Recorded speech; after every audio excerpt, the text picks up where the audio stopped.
You know why I don't like debate? Ug magdebate gud ang tao, duha ra sila kabuok, usaray tumong niya.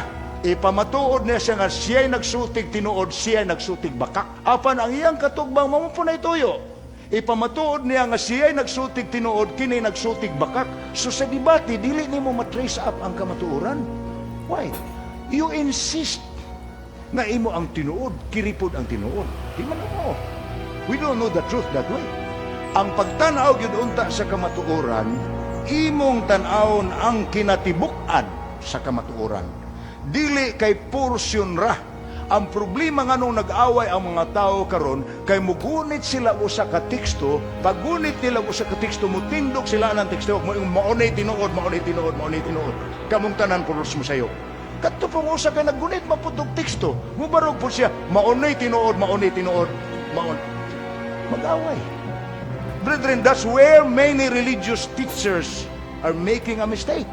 They are having the Babylonian confusion. Kaya ang ilang nabasahan, ilang mga insister, kanang mo ingon nga, Diyos si Kristo, tao si Kristo, mag-away. Usara may solusyon, ana. Dawata ang kinatibukan, gisulti sa Biblia, nga si Kristo, Diyos nga nagpakatao. Muna yung gisulti sa Biblia, kinatibukan, dili kay partial ra. Ay mo ginampakay sa Biblia. Dawata lang ninyo ang kamatuoran nga gisulti.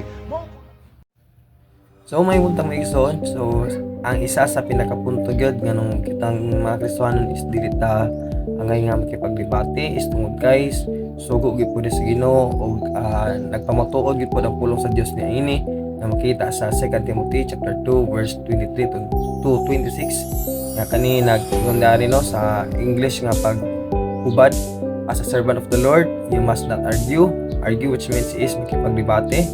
You must be kind to everyone. Kind which means nga kinahanglan kita nga mga anak sa Dios is buutan kita. Tapos sumpay pa niini, you must be a good teacher. Good meaning kinahanglan may mutang maayong ehemplo. Makita pud sa mga katawhan nga naglibot nato is si Jesus Christ is nagahari kanato. Tapos kita is mahimutang next is must be patient or pasensyoso and gently teach those who don't agree with you. Kung muna siya magsunong nga dili kita ngayon nga magpagdebate. So kay si Lord po is wala na himota na. O importante is makita gyud ang Kristo sa tuwing pinabuhi. Pero siya, God bless us all.